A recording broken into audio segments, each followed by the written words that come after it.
Hola, ¿qué tal, jóvenes?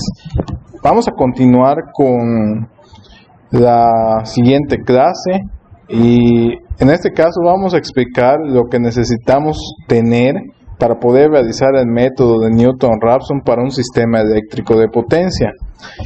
Lo primerito que debemos de tener en cuenta o tener a mano es la matriz de admitancias del sistema. Recordemos que la matriz de admitancias del sistema sale a través de la matriz de impedancias, ¿de acuerdo? Es decir, que nosotros lo que teníamos que hacer es, a partir de un sistema de potencia, transformarlo a una base en común, en por unidad. De ahí sacamos su diagrama de impedancias o de reactancias, y una vez teniendo el diagrama de reactancias o impedancias, pues de ahí sacamos el de admitancias, ¿no? Entonces, esa matriz, pues sabemos que está determinada por el número de nodos interconectados y las admitancias de cada nodo y las admitancias de los nodos que son compartidos. Recordemos que esta diagonal representaba las admitancias propias de la red y lo que está fuera de esta diagonal eran las admitancias mutuas, es decir, las admitancias que aparecían mutuamente entre nodos, ¿de acuerdo? Entonces, esto es lo primerito que nosotros necesitamos. También necesitamos utilizar estas fórmulas, ¿no? Para poder hallar la potencia real y la potencia reactiva de un sistema de potencia. En este caso, los flujos de potencia, ¿no? Entonces aquí aparecen las fórmulas en las cuales están indicadas, ¿no? En este caso, la potencia de un nodo I es igual a la sumatoria del número de nodos empezando por I1 de el nodo de análisis, la admitancia en ese punto, el voltaje de ese nodo por el coseno de el ángulo de la admitancia más el otro ángulo, que en este caso viene siendo el ángulo J menos el ángulo I.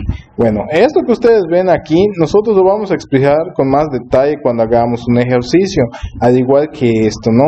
Estas fórmulas pues son un poquito largas, sin embargo son muy fáciles de entender, ¿no? Entonces no nos vamos a enredar ahorita en esto, simplemente quiero que ustedes lo vean, lo tengan a la mano y lo tengan en cuenta porque nos va a servir.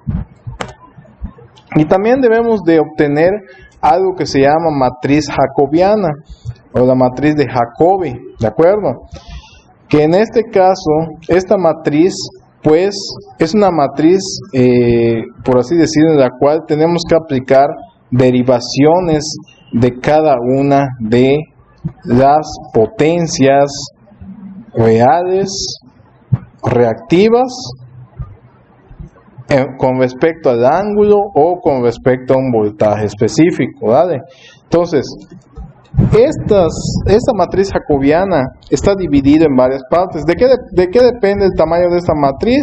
El tamaño de esta matriz depende del número de nodos, ¿sí? Todo está en función al número de nodos o barras o buses que tenga el sistema. Entonces, acá lo vemos de manera resumida, ¿no? Que en el cual nosotros podemos tener esta operación matricial que nos dice que las potencias son iguales a la matriz jacobiana por los cambios de los ángulos o del voltaje, ¿no? Eso es lo que nos está diciendo aquí. Entonces, lo que vamos a utilizar nosotros son operaciones con matrices. Vamos a derivar con respecto ya sea a un ángulo, con respecto al voltaje, etcétera, y a partir de ahí vamos a obtener la matriz jacobiana, que en este caso pues es un sistema de 4x4 porque son 4 nodos, ¿no? Si fueran de 3x3 pues serían 3 nodos, perdón, serían 3x3, ¿no? Entonces el tamaño de esta matriz lo va a determinar el número de nodos. Entonces, cada una de estas partes de la matriz, por ejemplo, las H, las N, las J, las L, representan algo, no una derivada con respecto a algo, ¿sí? Por ejemplo, todas las H's, ¿sí?, representan la derivada de una potencia con respecto a su ángulo, ¿sí? O sea, es decir, que esto que está acá representa la derivada de una potencia con respecto a su ángulo, ¿sí? Esto está representado de esta forma. Las n's representan también la derivada de una potencia, pero con respecto a su voltaje, que es lo que podemos observar aquí. Las j's representan la derivada de una potencia, en este caso sería reactiva. Anteriormente habíamos visto potencia real, en este caso sería potencia reactiva con respecto a su ángulo, y la otra parte representaría la potencia reactiva, en el caso de las sedes, con respecto a su ángulo. O sea que vamos a hacer derivadas para poder hallar la matriz jacobiana. Entonces, prácticamente son esos tres conceptos que debemos de tener en cuenta, y ya a partir de ahora vamos a empezar a hacer ejercicios para poder determinar los flujos de potencia de un sistema eléctrico utilizando el método de Newton-Raphson. Acá, por ejemplo, vamos a empezar a hacer el ejemplo 1, ¿no? Este ejemplo, ¿qué nos está diciendo? Nos está diciendo que tenemos un sistema eléctrico de potencia, el cual está conformada por tres barras, barra 1, la barra 2 o la barra 3, o tres nodos también los podemos llamar así, ¿sí? Esos nodos, a través de esas líneas, ¿de acuerdo?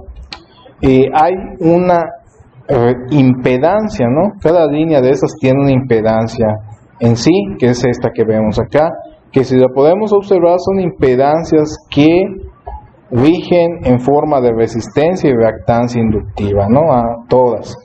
De ahí sabemos que en la barra 2, esta barra 2 está absorbiendo una potencia de 400 megawatts con una potencia, esa es potencia real, y una potencia reactiva de 250 megavolt-ampere reactivos, ¿sí?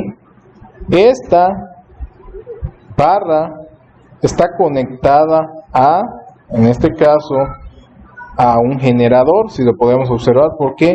Porque este generador me está dando una potencia en megawatts, o sea, está generando la potencia, se está yendo hacia acá, cuyo voltaje es igual a 1.04. En este caso, los voltajes y las impedancias están en base a una potencia de 100 megavolt-ampere, ¿de acuerdo? O sea, es decir que toda la transformación de esto está por unidad, ¿vale?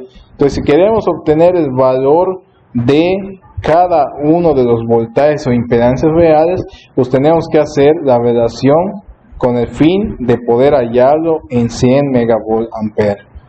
Ahora, cada uno de estos nodos o barras representan un tipo. Recordemos que anteriormente habíamos visto que existen tres tipos de nodos o barras: el nodo slack, el nodo PQ y el nodo PV. El nodo slack, recordemos que es un nodo en el cual tiene un voltaje fijo, ¿no? Es un voltaje que realmente no varía, aunque los flujos de carga o de potencia varíen a través de la red. Es un nodo muy fuerte.